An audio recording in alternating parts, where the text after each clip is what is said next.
Hi, I'm Rosie Hopkins.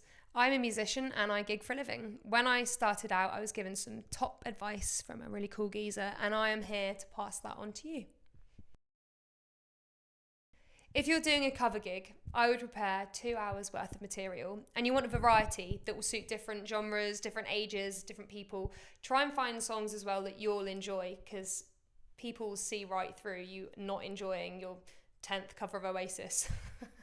Try and get off book as well. You don't want to have your head in the sheet music. You want to be engaging with your audience and having fun with them as well. And whilst you're gigging, you may as well throw in some of your originals to promote yourself. When I started, I didn't have the money or any good quality photos or videos to put on a website. I just had Facebook and Twitter and used those platforms to support me and to promote me and the venues I was playing in.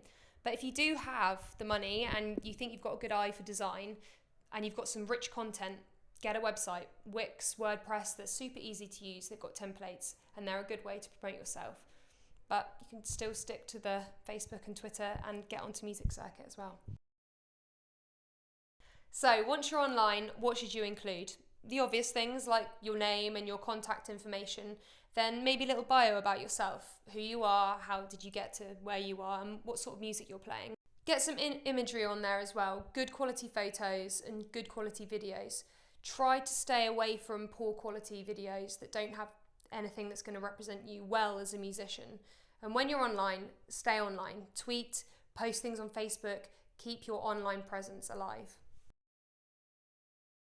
It's not just about your online presence. You want something physical that you can give to people when you're at gigs to promote yourself as well. I'd recommend spending a little bit of cash on this and getting some good quality business cards.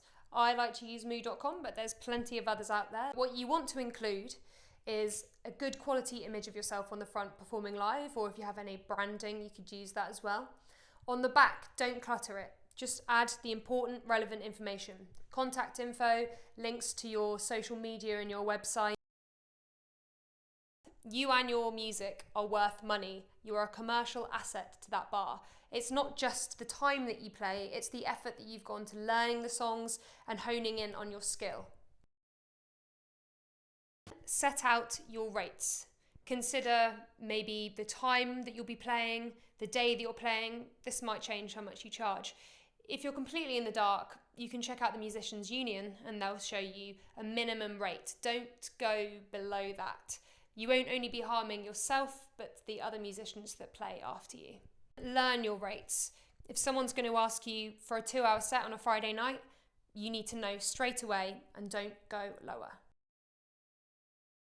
Next, do your research. Find the bars that you want to go and play in.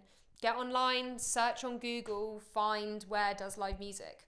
And if there's a bar you like and it doesn't do live music, you could probably persuade them. Now you want to visit the bars. Go in, introduce yourself to the manager, get to know them, tell them you're a musician and you're looking for a residency. First impressions are crucial. Don't go in looking scruffy. Be polite, be warm, be welcome. You want them to like you. And try not to go at a bad time as well. If it's super busy, they won't want to talk to you. Go at 4 when they're in between service. What I did to get my foot in the door was to offer a 50% off my fee for a first gig. Once you've got a residency at a bar, make sure you plan a cancellation fee. If they don't tell you within 2 weeks that you're not playing, you still get 50% of what you should have been paid, because people do cancel. Know your equipment. Find out what the bar has or what the venue has, what you can use, and make sure you know how to use the equipment. There's nothing worse than turning up and not knowing how to make it work. You want to go in feeling comfortable and confident that you know how to make these desks work. If they don't have a PA system, get a small one, get a small monitor. Don't do what I did. I spent weeks lugging around massive monitors and speakers on a granny trolley. It did not look cool. When you do your first gig, get sound checking. Bring a friend along with you to listen to how you sound. If you can't, then ask a member of staff. You don't want to sound bad on your first gig. You want to sound great. Don't be shy. Just go for it. I know we all feel a bit stupid doing it, but it's one of the most important things when you start out. If you've got friends at the gig, get them to take photos of you, or get the bar staff, get people to capture the moment and tweet it, get it on Instagram, get it on your Facebook. Promote the venue as well. They'll love it and they'll want to get you back. It can be tough getting into the gigs, but it will happen. You've got to keep pushing for it. I started out with no gigs at all, and now I gig at 5 residencies every week, and I make a decent living out of it. It is possible. Just keep pushing it, keep learning songs, keep meeting other musicians, and you'll do it.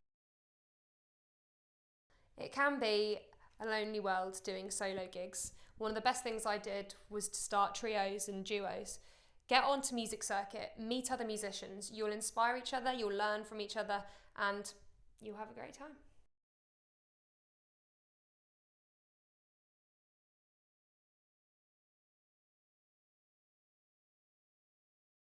I hope you found this helpful. If you've got any questions at all, leave a comment below and we'll try and get back to you. Share the video as well, get involved in musiCircuit, and if you want to come and see me live, my name's Rosie Hopkins and you can find me at Facebook /Rosie-Hopkins.